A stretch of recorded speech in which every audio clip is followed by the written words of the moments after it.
Morning. How y'all doing this morning? So, appreciate you guys having me here today. I'm looking forward to shedding some insight onto some of the different trends we see in the industry. Just to give you a little bit of background around myself, how a printing and packaging guy can talk about the industry trends. I've been very fortunate in my career that I've been able to work with a lot of the national chain restaurants across the entire United States, and really, get an understanding of what's going on in the market, what are some of the concerns they have, but then also work with a lot of independents like yourselves and see how those trends really affect local markets and how the different aspects of the industry and how it continues to evolve really has an impact in markets like the ones we're in today. So today we're going to talk a little bit about at a high level what's going on in the business industry as a whole. So talk about some segment forecasts, what's the outlook for 2019, what's the outlook for chain restaurants, and what's the outlook for independents. And then we're going to spend a good amount of time really driving in and diving down into third-party delivery. We've had some really good guest speakers so far, touch on this topic, but my goal today is to really share at least the insight to what I know about this space, who some of the major players are, and then also hopefully address some of the concerns that many of you have when trying to partner or define the right partner of third-party delivery services. Lastly, we're going to get down and drill it home and really drive into the menu. We're going to look at full-service restaurants, we're going to look at limited-service restaurants, and talk about what are the cuisine types that are growing. We're going to talk about what are some of the packaging trends we're seeing in each of those establishments, and we're also going to really set the stage up for the ideation station so you can go touch, taste, see, feel all of the different trends that we're talking about here today. So into the business environment, for those of you who have attended the conference in the past, last year I think you would remember me saying it was kind of a hit or miss. The industry was kind of slumping and there were certain segments that were doing well while others were underperforming. Specifically last year, the chain market had a difficult year, especially the top 500 chains. In 2018, we're starting to see that actually change a little bit. We're seeing a little bit more increase, a little bit more growth coming from the top 500s, specifically the top 200. Independents remaining extremely well positioned in the market. We're seeing great growth rates across all the independents, especially in the emerging chain space that many of you fit in this room. Other segments I would classify as non-commercial. That might be business and industry, that might be education, senior living, those type of places where their primary business is not food, but they sell food on premise. Those continue to be very stable as well. So overall, the industry is doing very positively. It's heading in a good direction. We feel confident about consumer spending and the disposable income that's being spent on food service. But it's not all great. There are some other challenges that we still see, specifically around new channels that are coming up. And some of the channels that we've heard about for the last few years are really starting to take share, and we'll talk about some of those in just a little bit. So what you're looking at here, this is a look at the top 200 chain restaurants in the United States today. And we were looking at it since Q2 2016. And what you'll notice is that over the last couple quarters, in 2017 and early 2018, there's been a little bit of a spike in growth. We'll talk about what's driving that, and it's a handful of the largest players in the space that are really making that growth come to reality. But they're also going off of some historical lows in early 2016, early 2017, not having a strong performance. So I wanted to call out the top players in the industry from a chain perspective. I think it's always healthy to understand how they're growing, how they're performing. So this is looking at the top 5 chains in limited service across January, April of 2018 versus the prior year. So it might surprise you, McDonald's, 9% increase in sales, up 5% in traffic. That's pretty significant growth. Last year was really one of McDonald's best years that they've had in probably the past 10 years, and there's a lot of different factors that contributed to that. They embraced technology, with the labor challenges that many restaurants are facing, with the minimum wage increases going on. Very difficult for operators to compete, especially in the type of value proposition that a McDonald's has. So they're moving to more kiosks type of establishments. They're looking at bringing back a lot more of the value menu to drive more traffic into their organization. They're looking at some premiumization of some of their products, looking at some of the higher tier quality burgers and things. I know they're quarter pounders now or never frozen. And they even really, embraced delivery. In early 2017, they had 200 locations that were doing a test. They're up to 7,000 locations that currently you can get delivery from. Starbucks, about 10% growth, 2.4% increase in traffic. A little misleading. While the chain is performing well, they opened 700 new stores. So really that growth is coming from increased units versus a lot of that, traditional organic growth. Be an interesting chain to watch because they're looking at announcing some price increases on some of their brewed coffee beverages, upwards of 10 to 20 cents a cup. So it'll be interesting to see how that affects their consumers day in and day out. Subway, a challenge. I think 10 years ago when you talk about fresh and you talk about convenience and customization, they were the guy. They were the top player in that space. And today that's no longer the case. They just haven't found a way to morph and evolve and innovate to keep up with the Firehouse Subs of the world, the Jersey Mikes. And the sandwich sector in general definitely has some headwinds ahead of them. Burger King's a 12% growth. They're hands down one of the faster growing top chains. And that's kind of an interesting way that they went about it. They kind of looked at all their competitors and said, what are they all doing well? And we'll just mimic it. So they've went for premium products to kind of tap into the trend of fine dining restaurants continue to see high growth. So they have a premium steakhouse burger on their menu now.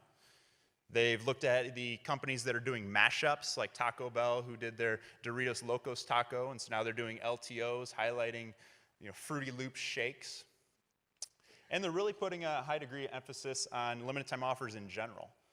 Across the board, the top 500 chains, limited time offers are up about 30% versus last year. Significant increase. They're not getting the traffic they once were because of just due to experience. They're having to create themselves by offering new and innovative products to their menu. And last is Taco Bell continues to do very well. Had a nice growth last year, continuing to grow this year. One of their key launches that they had was their nacho fries. So really playing up a difference on a time-tested classic. It was received so well by their consumers, they actually just relaunched it about a month and a half ago, 2 months ago. So let's talk about independents, everyone in this room. So what you're looking at here is we polled about 1,000 independent operators, emerging chains, and asked them, how are your sales doing? How do you feel your growth is going? And so the percentages are based on the percentage of customers that said their net sales have been increasing year over year. So pretty good story to tell. We're seeing a definite increase in the amount of operators are saying they feel they're more profitable, they're seeing more sales, and they feel more confident moving into 2019. So definitely a lot of positives going on in the industry. However, there are some challenges as well. When you look at challenges, I'm talking about the different vendors out there, the different locations that can steal share from all your locations, steal that consumer that's coming into your location. We're hearing more and more about meal kits, ghost restaurants, locations that don't even have a dining room or a pickup window. It's solely delivery. Talking about grocery getting even bigger into prepared foods and putting a higher degree of emphasis on their supermarket deli. You have vending starting to get upgrades. You can get cupcakes, you can get pizzas, you can get all sorts of different cuisines now out of vending machines in some of the major metro markets. Food halls are becoming bigger in some of the cities like Chicago, where instead of having a mall type of environment, you have a food type of environment, place where people can come together and there might be 15, 20 different restaurants that you can choose from. So all these things are contributing, to where's that dollar going. So we talked to consumers and 63% of them said, look, we're going to be spending more money on food service. That's a positive. But they're going to be spending that money across a variety of these channels. So for everyone in this room, you just really have to figure out, how do you make your experience with that operator different? How do you cater from a convenience standpoint to that operator, to make sure, to that customer, to make sure they're coming into your location? And those are some of the things we're going to try to address today. So getting into the forecasts, the way you can read these charts is the right side, the larger number is nominal growth. Once you back out inflation, it's about 2.5%. That's where you get the real growth. So as an industry, overall, it's going to be a relatively similar year to last year. Definitely with certain segments going to be increasing and poised for higher growth than others.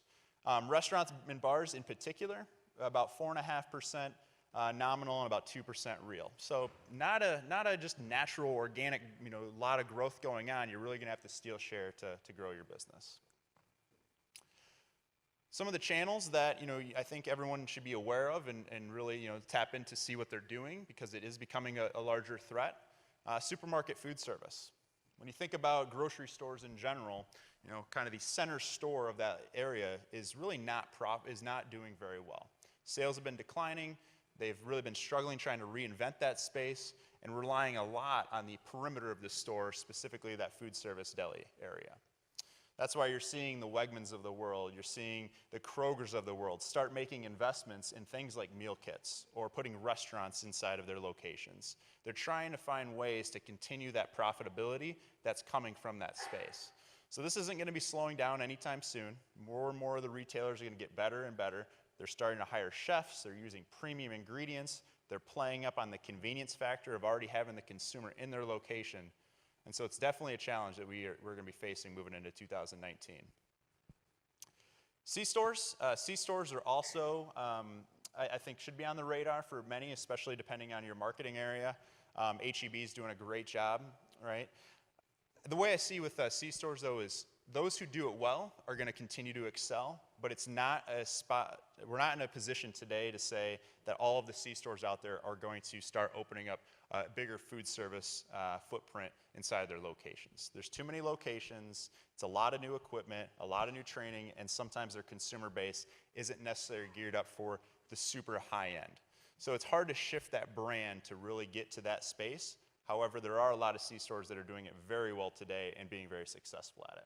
So while it's only at about a 4%, 3.5% growth this year, I do think in the next 2-3 years, you're going to start to see that number gradually increase as more and more operators realize the profitability that is available to them.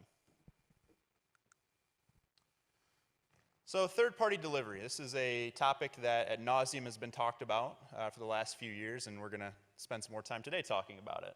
But hopefully, the information I share with you will give you a better idea to make that decision. Is it right for me? What are some of the partners out there doing? What are some of the larger players in the market doing?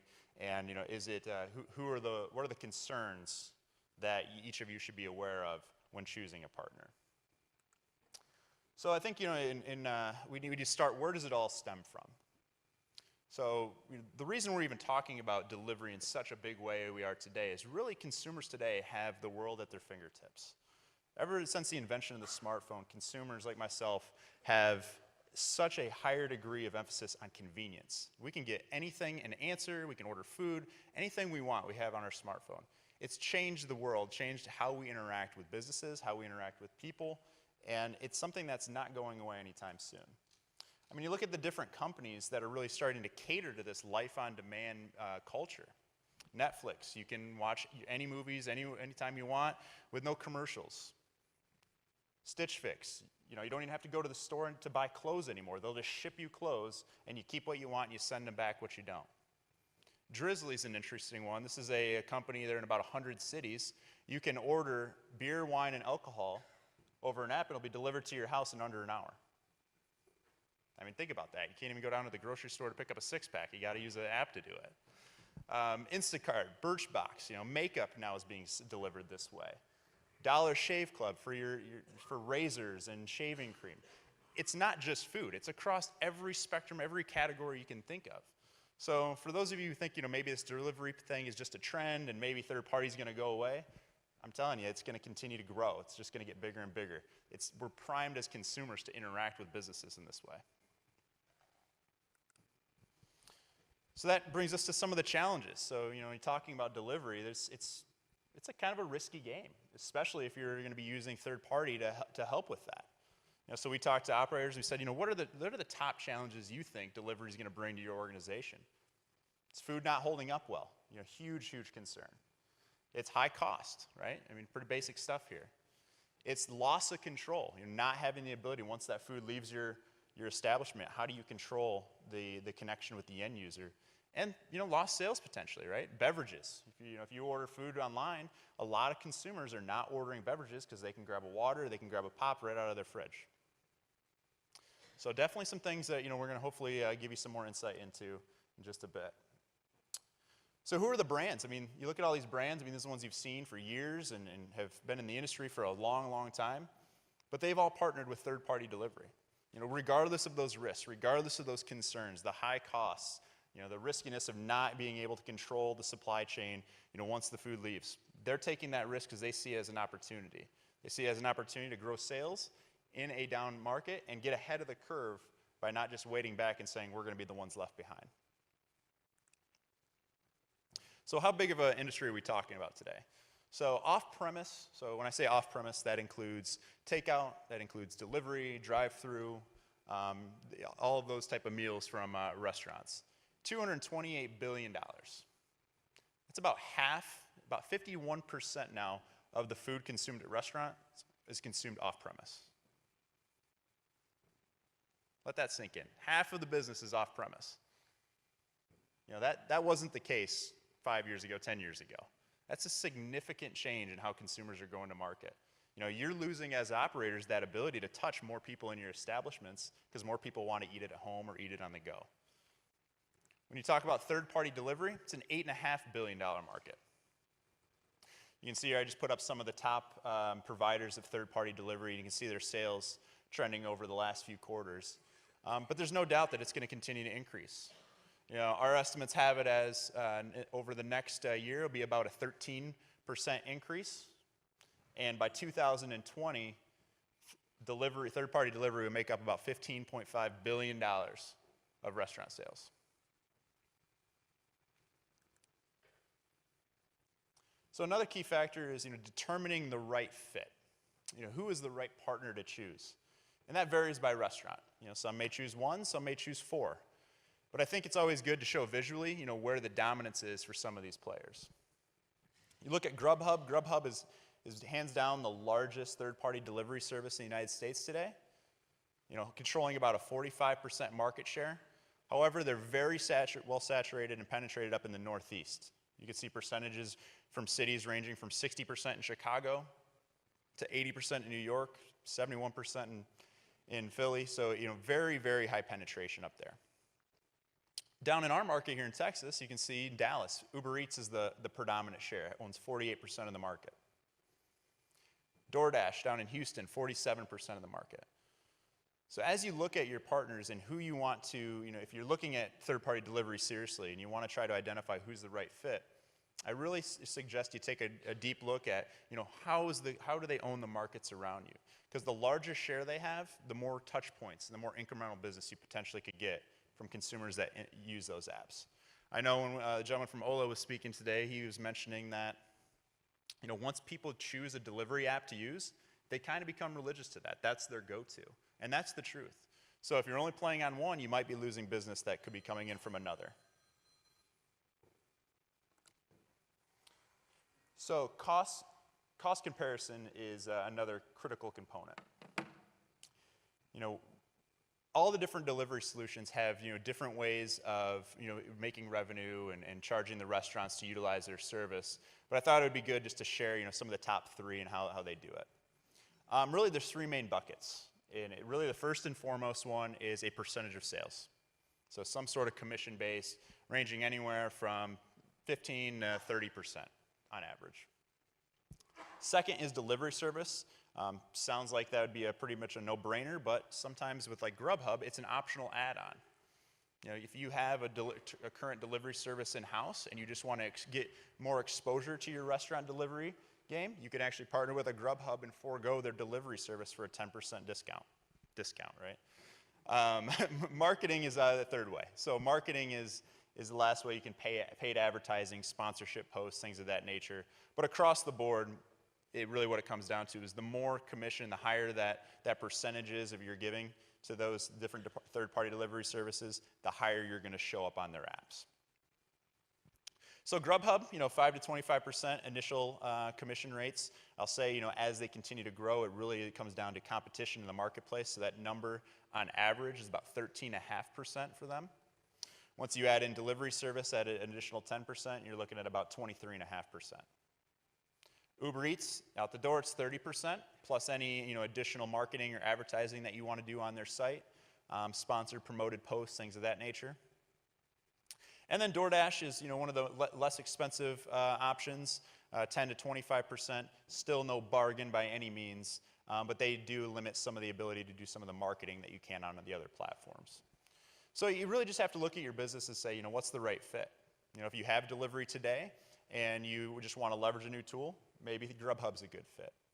If you do a really good job of marketing yourselves and you don't feel like you need to spend that extra percentage point to help with marketing, maybe DoorDash is a good fit. If you need help with everything across the board, maybe Uber Eats is a good fit. It all depends on each of your businesses, and you have to look at which one makes the most sense. But again, it's not just one size fits all. Many of the customers, many of the clients that I deal with, they use multiple. They'll have 3, 4 tablets set up. And that's just another aspect that you have to be, that's where someone like Olo can really help out in helping bring that into one consolidated platform.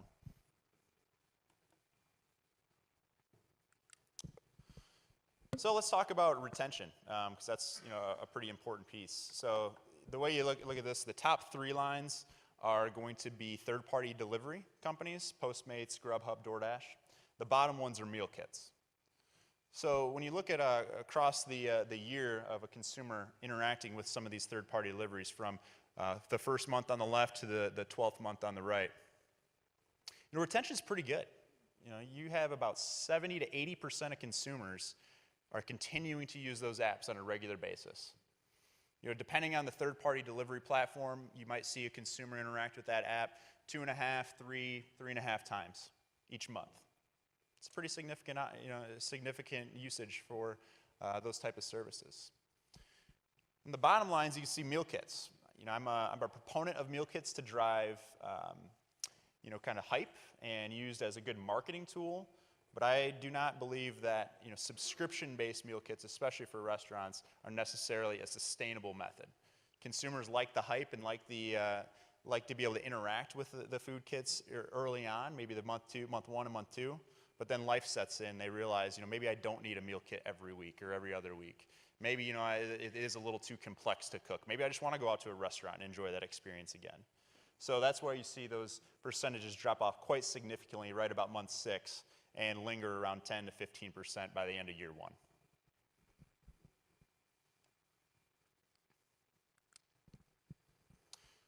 So what are consumers expecting of delivery? What are they saying about delivery?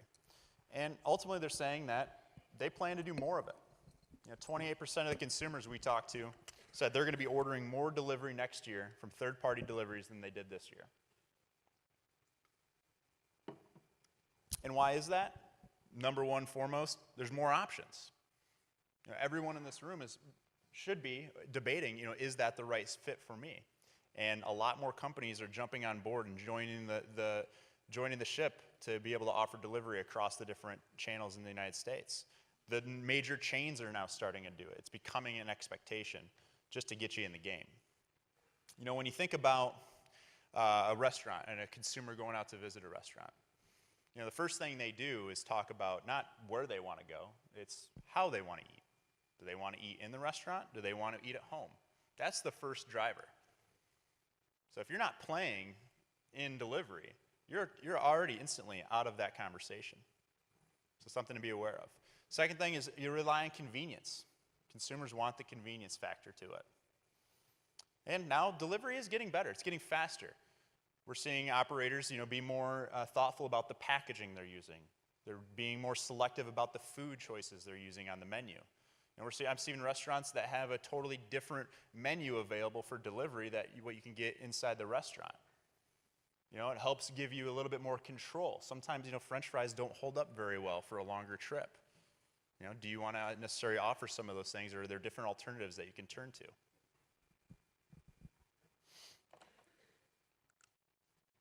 So who's the on-demand customer? Who are utilizing these services more than anyone? Any guesses? Yeah, you'd be right if you said millennials. So there's no question that millennials are the number one driving force about using delivery, especially third-party delivery. But when you look at it in general, it's across the board. Every consumer and age group is really utilizing these services. Gen Xers, 21%, baby boomers, 22%. From a male to female, breakout, it's pretty much even. You see kind of a good mix on both, skewing slightly higher for traditional delivery with female consumers. And then when you look at from an ethnicity standpoint, Caucasians definitely index extremely highly for party delivery, while traditional delivery is more skewed across multiple different ethnicities. So it goes back to knowing your consumers and who your core business is. Depending on your consumer, maybe a third-party service makes sense, maybe a traditional delivery makes sense. So all the different factors you need to take into consideration when making that type of decision.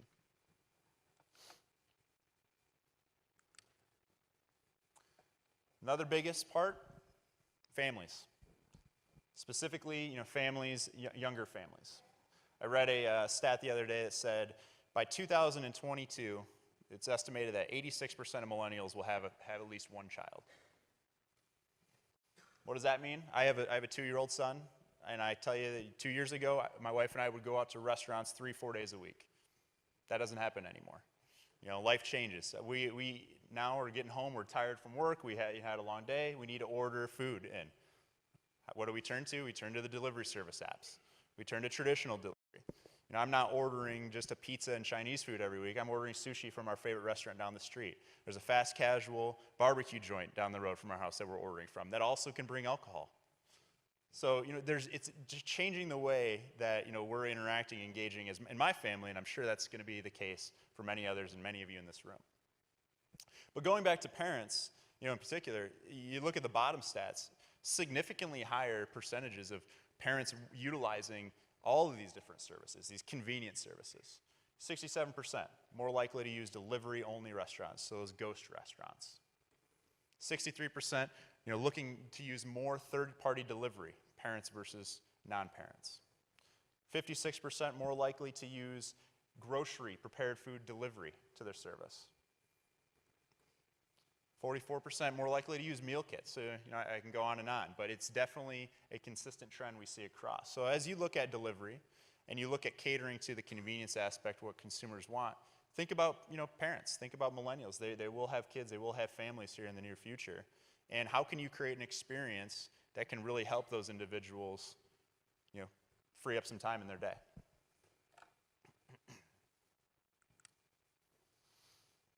So what are some of the concerns? One of the major concerns, delivery will cannibalize my current traffic. Anybody have that concern here? Third-party delivery is going to cannibalize their in-store business, right? Well, actually, 86% of the consumers we talked to said if they would have not gone to that restaurant if they weren't available on delivery. So said another way, if that restaurant didn't offer delivery, they're out of the picture. They're not even going to consider going to them. They made the choice to use delivery first, and that's what they were turning to, not the restaurant. So it's a little backwards than we used to think, right?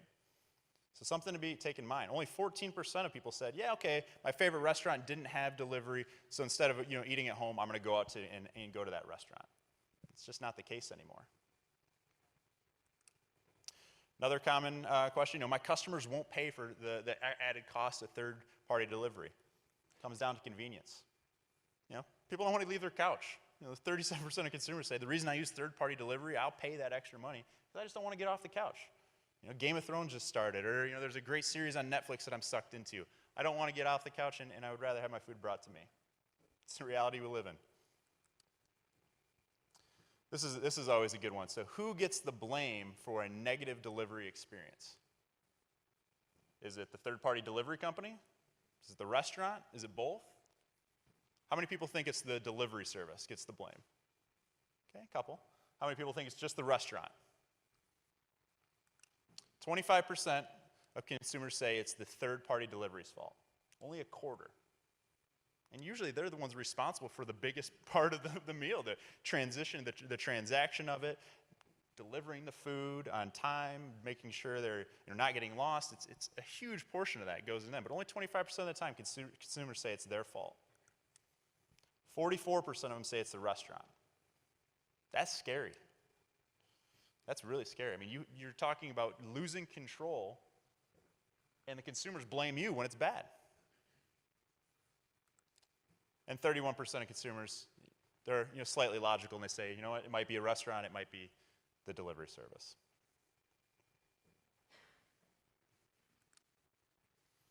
So how can we combat that? How can we make sure that consumers have better experiences with our food? Right packaging definitely plays an important role. This is an example of Denny's. So they came out and they were having challenges delivering their breakfast items to consumers.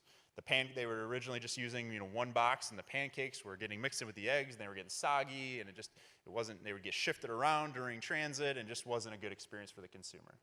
So they worked with some packaging engineers and came up with a unique solution where it was a 2-layer box.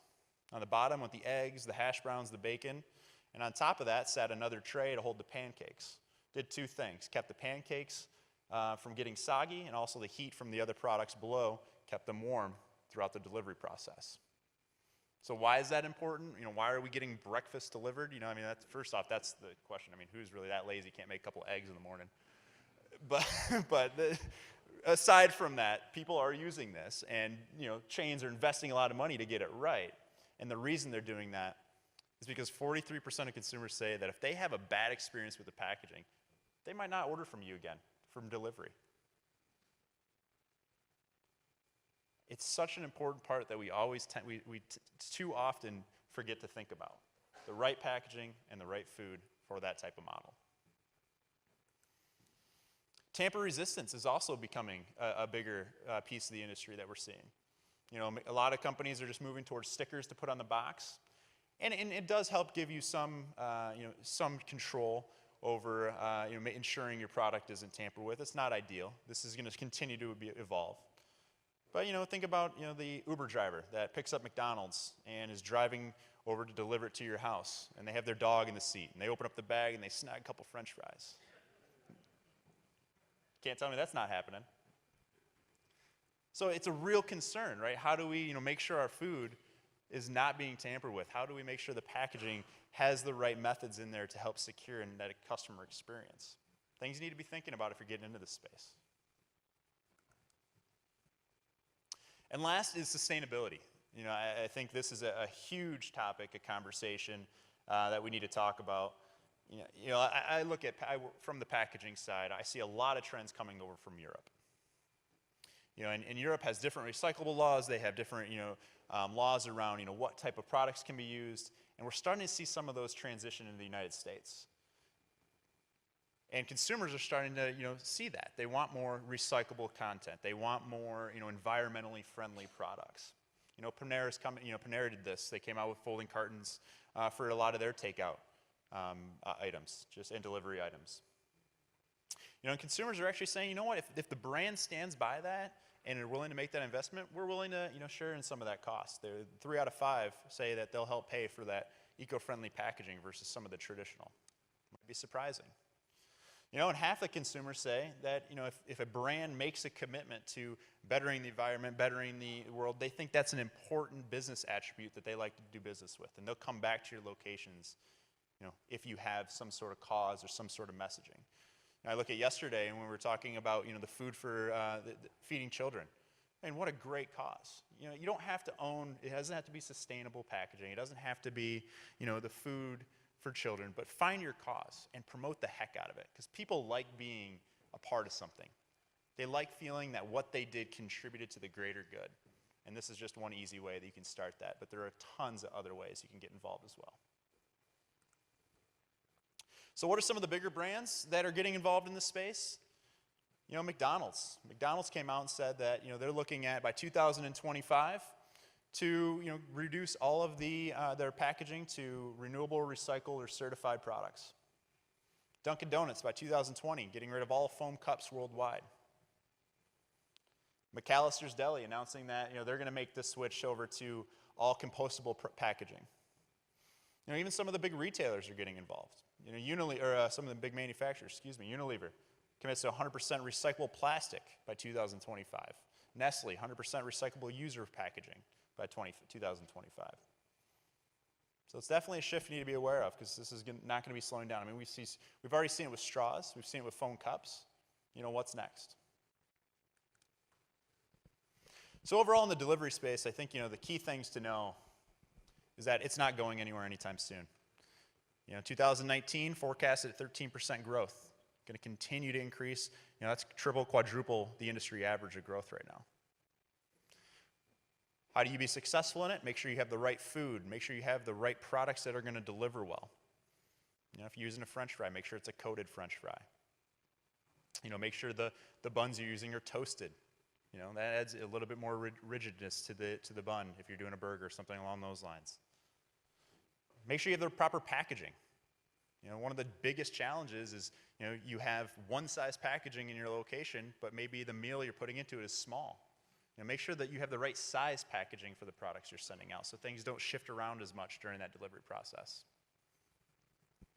Look at tamper resistance. How can you, help ensure that customer experience will be, consistent throughout the supply chain once it leaves your establishment. And some questions that you should ask yourself, are you equipped to handle off-premise? I mean, there's a lot of additional investment other than just giving away 30% of your sales to these companies. I mean, there might be a tablet investment, right? There might be training that needs to be done for your employees. Restaurants are redesigning their locations to cater to the delivery traffic coming in and those pickup orders. Do you want all these delivery orders being picked up at your host stand, or do you want them in a different area of your restaurant so it doesn't impede your people that are the consumers that are coming in for a nice dining experience? Are you considering integration? Most companies don't just pick one third-party delivery, they pick multiple. Do you work with a company like Olo to help bring that together? Or do you rely on maybe one tablet solution where you have different pieces all in one spot, or all of your orders in one spot? Or do you go to the 4-tablet method? And then last is, if you're engaging in third-party delivery, what can you do to control your brand once it leaves your restaurant?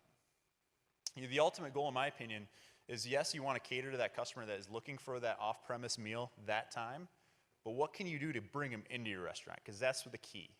You got to keep people coming back to your location. So are there marketing materials that you can include in your takeout orders that maybe incentivize people to come back into your location? Are there different events that you can highlight, or different, experiences that you're doing in your locations that you can promote when you're doing delivery options? Can you look at, incentivizing pickup? Call ahead and pickup versus delivery. That's a big savings. When you can offer a couple dollars off, it's still going to be cheaper than utilizing the delivery services to have them deliver it. Put the responsibility on the consumer to pick up the food from your place. So just think about those type of things, how you can best leverage it. So I want to talk a little bit about, drill it down a little deeper into, the menu specifically into full-service restaurants.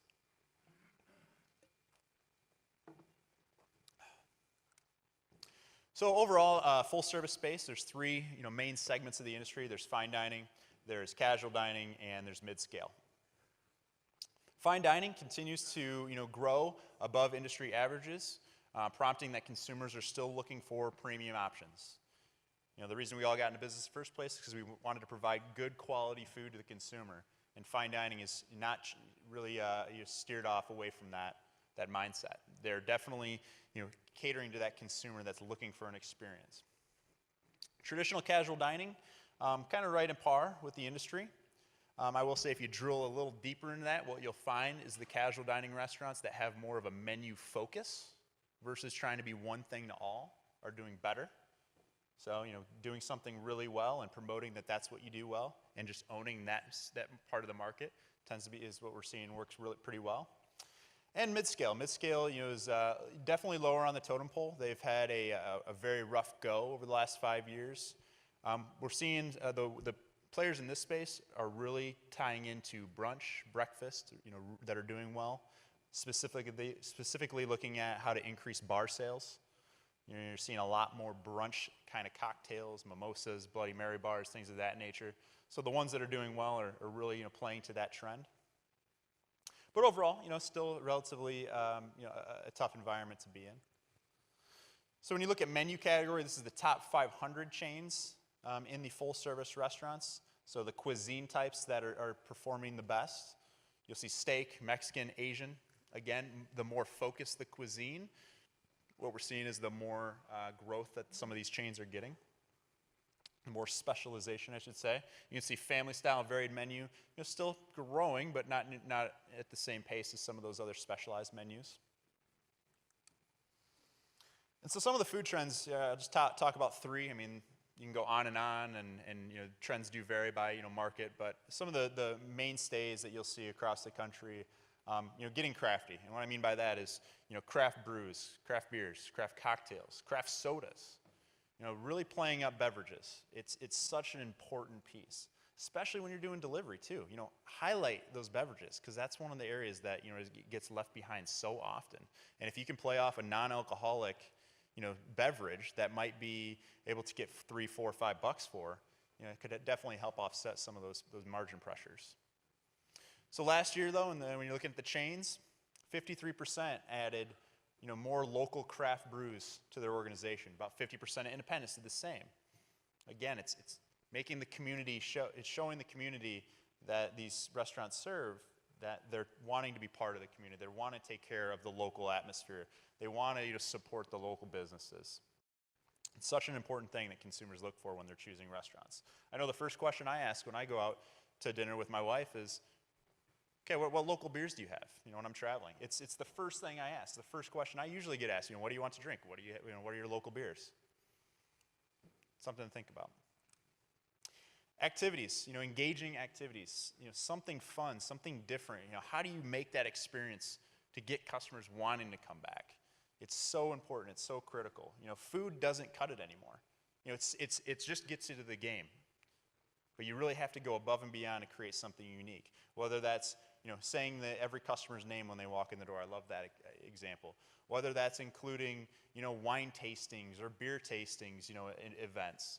Whether that's having a cooking class, or demo, one day a month to show consumers how they can prepare some of their favorite dishes that you have. Creating that experience is so important. The consumers we talked to, about 2/3 of them said that they would be interested in partaking in those type of activities if they were offered by more of the restaurants that they frequented. And about 1/3 of the customers said that they would actually come to those restaurants even more often if those type of activities were available. And for full service, the last trend I wanted to talk about is the brunch opportunity, and I think it even goes beyond that. That's just one big piece that's kind of hot topic right now, but it's really more expanded day parts. Brunch, snacking, late night. The big area and the opportunity here is how do you leverage the incremental drink sales, in my opinion. Brunch, the reason it's so successful, not only because it's getting more people into your restaurants at a different time of the day that they typically weren't showing up at, but there's a lot of alcohol consumed during those time periods. I mean, it used to be you'd get, if you went to a restaurant at 10 o'clock, you'd get an iced tea. Now you're getting mimosas, you're getting Bloody Marys, you're getting cocktails you're paying, $7, $8, $10, $12 for. That's a big shift. So, what are you guys doing to able to, tap into that? How are you promoting your brunch business? How are you promoting your craft cocktail business to try to leverage some of those different day parts? So who's doing it well? These are I'll go through a couple full service restaurants that have been pretty innovative and seen some nice growth over the years. So this is a chain called Hopcat. They have about 16 units. Big Midwest chain. That's kind of where they've targeted for their future growth. Huge emphasis on craft beer. I mean, they have, I think, 130 different taps in their locations. I mean, talk about having a lot of different kegs to change and a lot of different promotions you have to do to get those kegs moving through your location. But that's what they do, is they create an experience about people that want to try the local beers from that area. They also have grown about 60% since 2015, so pretty significant growth. And they, offer higher quality ingredients too. They really put an emphasis on, higher quality bar food. Average store is about $3.3 million a year, and their average check is about $19.50, $20. I would say, and I think I was talking with some people yesterday, and they have a lot of these craft brews on tap, and saying, well, sometimes it's hard to move, some of those kegs once they get low. How do you manage that inventory with all those different beers? It comes down to training. Make sure your team knows what beers you're trying to promote, you're trying to push. Make sure your servers are upselling those or really recommending those when consumers are looking for an option. When you go to a restaurant and there's 130 different beers on tap, I guarantee you no one knows all of them. So that's where you can really leverage your training and your server's expertise to guide them to sell the products you need to move through your establishment. Another really great chain, this is Punch Bowl Social. So they really took the entertainment theme to heart. They are I don't want to call them a bowling alley, but essentially that's what they are. I mean, they're a bowling alley with a higher end cuisine. You know, it's not nacho cheese and pretzels. It's highly elevated cuisine. They have karaoke, they have arcade games, they have chandeliers over the bowling alley. I mean, it's a totally different, unique experience. Now, I'm not saying go put bowling alleys in all of your locations, but think of how you can just be something different, be odd, do something unique that consumers haven't seen before. It's all about creating that experience and giving them something to talk about.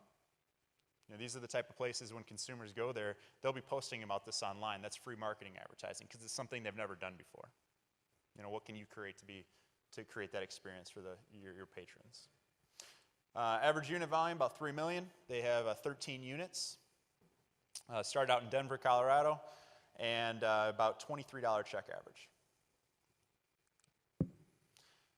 Last one I want to talk about from a full service standpoint is the Hampton Social. This is a mid-scale chain that really took the brunch opportunity to heart. They're kind of set up like an East Coast vibe, but down in downtown Chicago. They have currently two locations, looking to launch another one this fall. Do about $3 million per location, about a $27 check average. You should see their drink menu. Unbelievable. They do such a nice craft cocktail mix, really playing up on brunch. They have a nice lunch menu and dinner menu. They open at, I think, 10:30, 11 o'clock, and open till 12, 1 o'clock in the morning. So not a long time to be open to be able to get that kind of volume is pretty remarkable. And they really credit their craft cocktails and a lot of their drink menus to that significant growth. So now talk a little bit about limited service. Limited service, really breaks down into fast casual restaurants and fast food or quick service. No surprise that fast casual we're continuing to see, the 8% growth, the doubling the industry average year over year. So an area that we don't see slowing down anytime soon. Quick service is seeing a little bit of an uptick versus last year, about 5%. Some of the larger chains are definitely helping drive that. But overall, you're actually seeing some new innovative players get into the market too. And we'll talk about one of those here in just a second. From cuisine types, in the limited service space, it's chicken, Mexican, bakery, cafe. Those are the type of restaurants that are doing really well. And when I say chicken, it's not just any chicken. We're seeing a lot more on the better, healthier chicken trend. You're seeing, antibiotic-free, free range, those type of menu occurrences pop up more and more. Mexican, Asian noodle, you're seeing these chains do well because there's a greater trend of greater ethnic ingredients on menus and willingness to try new cuisines. So that's where you're seeing some of those pop up. And then bakery, cafe, the beverages are definitely helping that, coffee, et cetera. Sandwiches you'll see are down towards the bottom of the list, 1.5%. A lot of those are driven, that challenge is really due to Subway having a big effect on that. There are a lot of great sandwich chains that are doing well and trying to innovate in a new way, but that's why you're seeing some smaller percentages down there. And then frozen desserts have been a challenge. Some of the dedicated trips for ice cream and things have started to reduce a little bit. People are maybe more health conscious. I don't know what's driving that. If any of you have ideas, I'd love to hear them. But definitely seeing a disconnect in that space. I always thought, when I was younger, that an ice cream shop would be the greatest business to open up. They're always packed during the summer, and the one in my town right by the lake just closed. Surprised me. So it's definitely a different market, and I'm not sure what's really contributing to that. Maybe they're not delivering ice cream well. I don't know. So what are some of the menu trends? Fried chicken sandwiches, or chicken in general, definitely trending up. They grew about 6% last year on menus, up another 5.5% this year on menus. Again, it's fried chicken, and 55% of the restaurants out there are offering some sort of fried chicken, whether it's a chicken sandwich, chicken tenders, chicken nuggets, whatever it may be. But the real story here is the better for you chicken trend. You're seeing, and that's not even just in chicken, it's across all ingredients. You're seeing people wanting more, perceived health cues or health terms utilized with their products. No antibiotics ever. That's a big one. NAE. You're seeing free range, etc. Farm raised. Those type of things are popping up more and more on menus. Plant-based, vegan, vegetarian continues to be a driver in many of the limited service restaurants. I always say, to restaurants that are trying to figure out, how do they play in this space. They always ask you, what do you do? What kind of options should I offer? And I always say, keep it simple. Look at the basics. Make sure you have a good veggie burger if you have burgers on your menu. But don't just do a veggie patty. Come up with something unique. Make sure it's innovative, something different. One of the local places I go to, they have a spinach and feta burger that they make in-house. It's delicious. I'm a meat eater all day, but sometimes I'll order that on occasion just because it's that good. And one of the concepts here I'll share with you in just a second, if you're looking at adding some different veggie burgers, they're a great concept to snag a couple ideas from. Also, bowls can be a really great option. Rice bowls, things of that nature. They're very consumers are very comfortable, with those type of product offerings, and it's a good delivery method for a vegan or a vegetarian option. And lastly, ethnic. Ethnic continues to be on the rise, whether that's sauces, whether that's specific cuisines. Consumers just want to try something new. They want experience. They want a new flavor, a new food concept they've never heard of before. Whatever it may be, they just want something new. 2/3 say they want more ethnic flair, and almost 0.5% say they want more sauces. That speak. It used to be sriracha, then it's gochujang. Now what's the next thing? It's all these different things are starting. We had some great Korean barbecue sauce, last night. So are there those type of things that you can turn to add a different flair to your menu? So who's doing it well? This is Bird Call. This is a 2-unit chain, just kind of getting started. They were founded in 2017. Doing about $1.25 million a year per location. Fast food restaurant. Average check's about $12, so definitely on the higher end of fast food. But what they do is they've tapped into the better chicken trend. Really play that up. And they've really embraced technology. So again, combating labor, they have a lot of kiosks in their locations to help minimize some of the labor that they need staffing.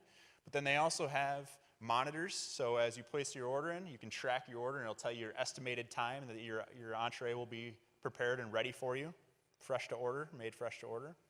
They even have, they ask for your phone number in many of the ordering cases so they can text you when your order's ready. So not only does that, increase that engagement with the consumer, but it also gives you as a restaurateur their phone number and another channel to potentially market to them. Next Level Burger, this is a burger chain. They have 6 units. They partnered up with Whole Foods, and actually most of their locations are inside of Whole Foods stores. So they got going around 2014, so really when the supermarket food service boom was really getting going and taking off. And so they were innovative enough to start up that partnership with them. Doing about $1 million per location inside of the grocery stores, mind you. $1 million per location. About $11 check average. Biggest thing that separates them apart from any other burger restaurant is they're all plant-based. There's no beef, there's no meat on their menu. So like I said, if you're looking to get creative and come up with a different burger option that's maybe vegetarian or vegan friendly, take a look at their website. They have some great options and really innovative options that might play up to some of your consumers and what they're asking for. But $1 million a year, just all vegan and vegetarian burgers. Who would have thought? The last one I want to talk about, Curry Up Now. This is a California chain, 10 units, do about $2 million a year per location. It's kind of a hybrid. They have a fast casual concept as well as food trucks that go across the different area that they participate in. Very unique. What they've done is they've really bought into the ethnic trend, focusing on Indian cuisine, but putting it in forms that are much more easier to digest for the average consumer. They're looking at burritos, they're looking at snacks, they're looking at different drink options that are more acceptable, and trying to explain what the ingredients are versus just saying, here's a crazy word you don't know. So they it's creating that concept that consumers want something different, but you're putting it in a form that's easy for them to relate with, I guess is the best way to put it. Growing pretty quickly, they just acquired Tava Kitchen. It was a good acquisition for them. So really, expanding their footprint out on the West Coast pretty significantly. So, just to wrap it up, I think the key takeaways, when it comes down to it, for full-service restaurants, craft beers, craft cocktails, looking at craft sodas, whatever it may be, something that's a little unique, something that's different, can definitely help increase your margins on your menu. Make it an experience. Provide that reason for consumers to come back to your location. Do dine-ins, do kitchen teachings. There was a sushi restaurant in Chicago that has a model tuna, and they'll actually pull it out if you sit at the sushi bar, and they'll break it apart and show you where the different cuts of fish come from. It's just that education experience. It's something different that you don't see every day. Look at new day parts. Focus on the drinks within those day parts. Big opportunity. Limited service restaurants. Chicken remains a favorite, but focus on the higher end, higher quality. And again, that's not just chicken, that's across all the board. The reason we're successful today is because we're providing quality, good ingredients to the end users. As soon as we start cutting the quality of the products we serve, you'll start losing traffic, and it's a downward slope from there. Vegetarian and vegan continues to be an important growth mechanism, not only for limited service, for full service as well. But add your signature twist to some of the classics. Whether it's a burger, whether it's a bowl type of concept. How can you make those? One of the things I always tell people is if there's a group of friends and one person in that group is a vegan or vegetarian, usually that's the person that has a higher say in what restaurant they're going to choose. A vegan or vegetarian might not be going to an all barbecue restaurant, just saying. And they can convince the others not to go there as well. And then experiment with ethnic flavors. LTOs are such an important piece that I think a lot of emerging chains forget about. Limited time offers drive a lot of the traffic at the top 500 chains. They do 10, 12, 15 a year. Many are drink focused too. It's not always food, so think about that too. Seasonal drinks, specialty drinks, that nature. But it's such an important aspect, and you have a great resource in Benny Keith and your suppliers in the room that can help potentially offset some of those costs for those marketing pieces to help make that LTO more successful for you. And it's a great way to test new items. See if they work, see if they stick. Could be a great way to demo new ideas in your locations. So one last thing before we head over and do the live taste and test is that the dynamics are going to continue to change. More quickly now than ever before. So the only piece of advice I have is really make sure that on a regular basis you're stepping outside of the business. Look at what the trends are in the industry holistically. And focus on strategy, focus on innovation. How do you attack some of those emerging trends? Because what you'll find is when you start attacking some of those emerging trends, it separates you from the rest of the crowd that are just waiting to see what happens. And last, be proactive and take risks. But make sure they're calculated. Do your homework, do your research. Come to seminars like these if they're available to you through Benny Keith. Talk to your sales team, talk to your vendor partners.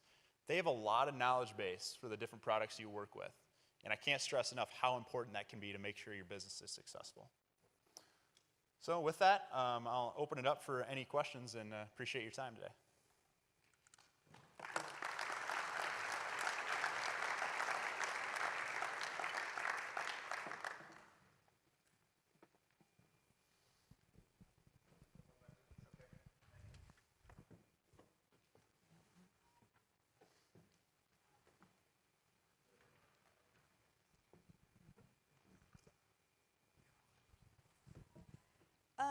You mentioned one of the restaurants that had a food truck concept as well. I guess I was kind of curious on the trend surrounding food trucks, because I've also seen a shift where they couldn't afford to open a brick and mortar restaurant. So they would do that first and then move into one. And I've started to see restaurants do the opposite because of the trend. And I was curious about that. Yeah, there's no doubt that food trucks are continuing to grow. I think, a lot of where you've seen, I guess, a resurgence or even more focus on food trucks is the craft beer scene. There's so many breweries popping up now across the United States, and many of them don't offer food. And so food trucks have really honed in on those as a location where they can offer their services and kind of have a captive audience. Someone drinking beer all day, perfect. I mean, that's exactly who you want to come buy your food. But I guess to answer your question about, is there a shift, going from people going from food trucks into a restaurant or vice versa? I would say it's probably starting to lean the other way. And not so much that people are closing restaurants to go into a food truck, but I think more people are reserved about that have a food truck opening restaurants. They're seeing, all of the labor challenges. They're seeing, third-party delivery really take off. There's no reason delivery trucks can't offer delivery too, using some of these services. So do they really need that footprint? I mean, you see ghost restaurants popping up. For those of you who don't know, ghost restaurant is really just a kitchen, and it's an online digital restaurant. They don't have a dining room. They don't have a place, a drive-through window. It's solely a pickup counter that the delivery service drivers can come and grab the items and take them to the customer. What's unique about that is when you think about, marketing and branding, I mean, you can swap a concept overnight. You could be a Korean barbecue place one night, and you can be a Mexican restaurant the next day. All about just uploading a different menu online. So, I think there's definitely a shift. More consumer or restaurateurs are more concerned with some of the overhead costs and being tied down to a specific location. You see mall closures at all-time high. That's forecasted, to drop even more over the next 10 years. So I think people are really trying to outweigh what makes the most sense for their business. Hope that answers your question. Yes. You quoted a percentage on what food was consumed off premise. I missed the percentage. What percentage was that? Yeah, it's about 51%, 51 to 52%. So, pretty significant volume, pretty significant shift.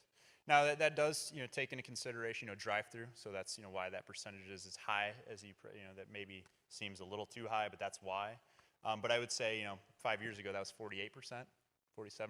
So definitely seeing a shift towards more off-premise. Yeah, have you seen, combating these third-party deliveries, have you seen anybody come up with their own successful delivery operation from an organic standpoint in their own restaurants and have any success with that? Well, it's kind of hard to put your finger on one. I would say, you look at the big chains, Domino's, Panera. I mean, they're doing extremely well in my opinion. Domino's, they've partnered and invested, a lot of money to make, their app track the entire delivery throughout the process. Panera, same way, they're making it an experience. So I'd say the ones that are doing it really well from that standpoint have spent a lot of money investing into it or partnered with somebody that does it really well already and has created a custom app for them. But it just depends on your business.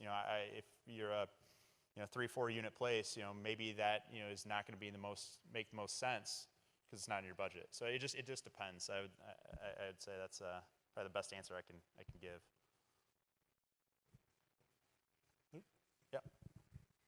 Thank you for all the great information that you've shared so far. Your PowerPoint presentations had a bunch of information. I've had to take a bunch of pictures and write a bunch of notes. I'd love it if you could make that shareable to anyone, if that's available. Yeah, fantastic. I think Benny Keith is going to be doing, I think all the presentations. I'm not exactly sure how they're sharing them out, but I know that they will be available in some fashion. Yeah, everything will be available, and we'll make an announcement at the end on that. What's the cost analysis versus hiring your own delivery drivers opposed to Grubhub or any of the other ones? Does it balance out, or is it cheaper, or is it more because you're assuming the risk of these drivers driving? What's the difference? Yeah, I don't have the exact percentage analysis, but they're definitely more expenses you have to think about if you're doing it internally yourself. I mean, one, it's availability of drivers. How big is delivery going to be for your establishment? So how often do you staff those? I mean, if delivery orders aren't coming in a lot, you're still paying somebody. You have insurance to worry about. You have just added staff, where right now staff is even harder to find, and they're at a premium. So you got to do the analysis yourself, and what makes the most sense. And just really taking into consideration all those incremental costs that may not be right up front to you that you need to think about.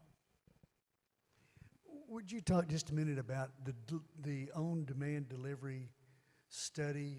Who were the participants? Where was that done? Yeah, so the on-demand delivery study, so there's a provider in the industry called Technomic. They're a leading industry partner that does a lot of research for the top chain restaurants, as well as a lot of research for a lot of the manufacturers in the room today, and Benny Keith included. So that's actually a study they conducted. And they usually pull a sample set of operators and consumers across the entire United States. So they make sure it's statistically significant, so they're not skewing, based on regional preferences or local preferences. They try to get a good balance of age, race, gender, et cetera.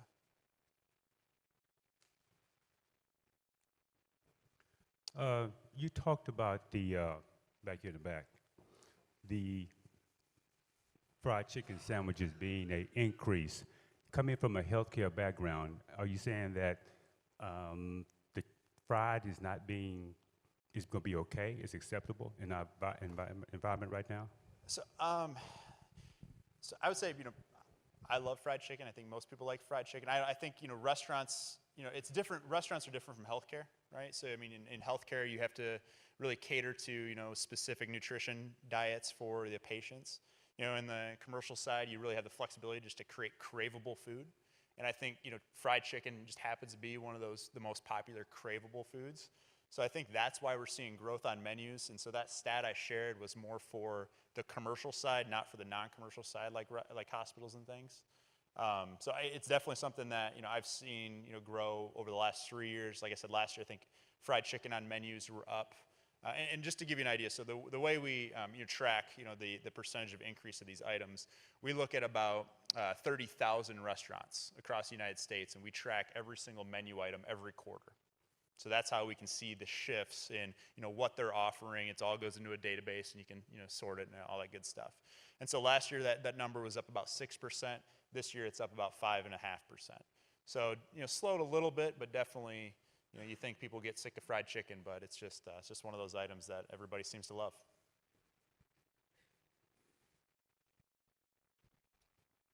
Down in the front.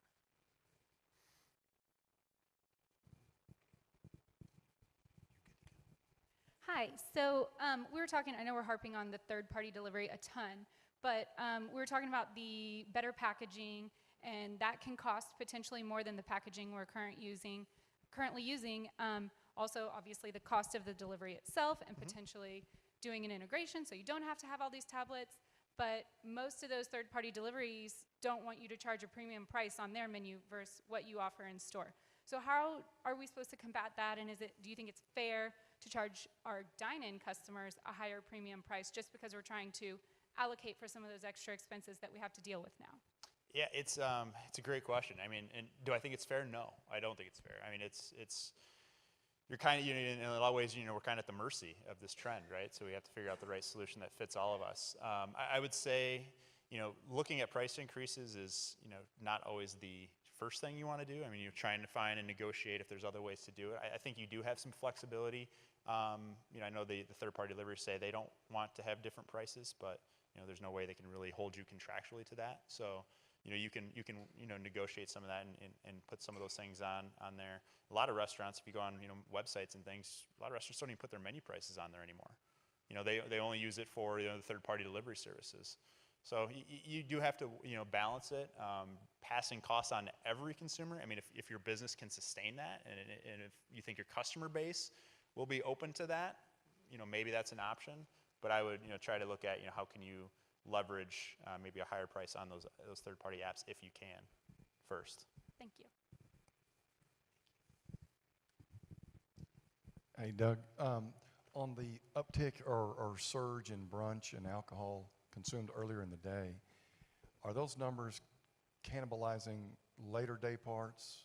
Is that just a shift, or is it a true uptick in the business, or can y'all measure that? Yeah, the 2:30 snack, that's usually nap time, I think, for most millennials at that point. So No, I don't think it's cannibalizing. To be honest, yeah, I think what it's doing is just adding, incremental volume, traffic to the restaurants out there. I think going out, brunch is particularly big on weekends.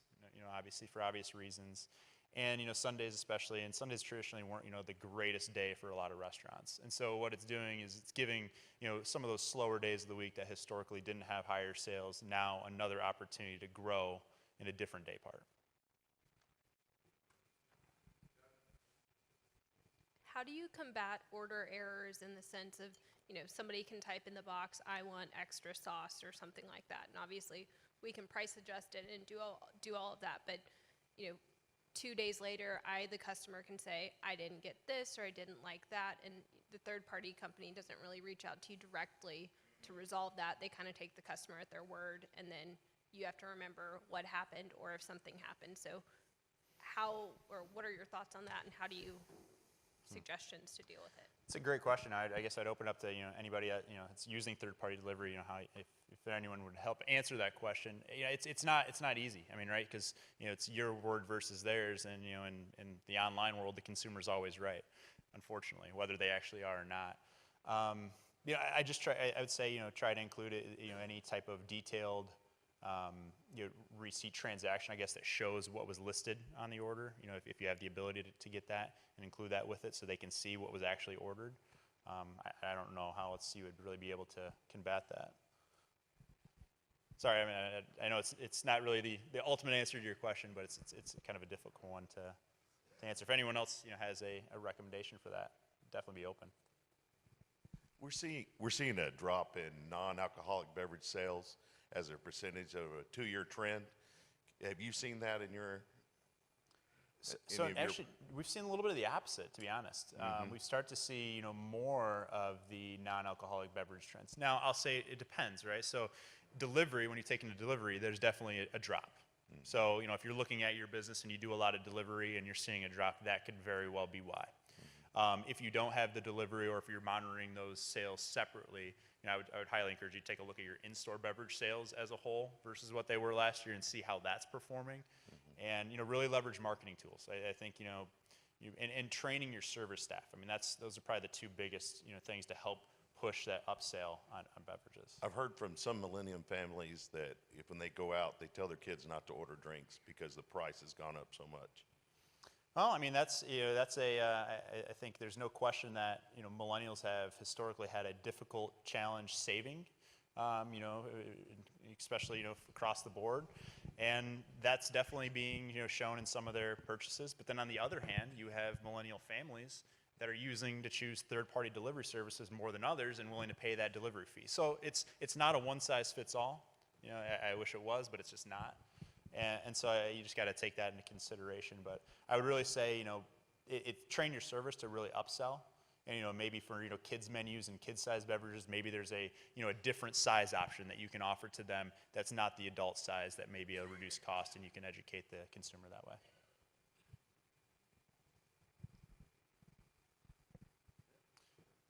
All right, any other questions?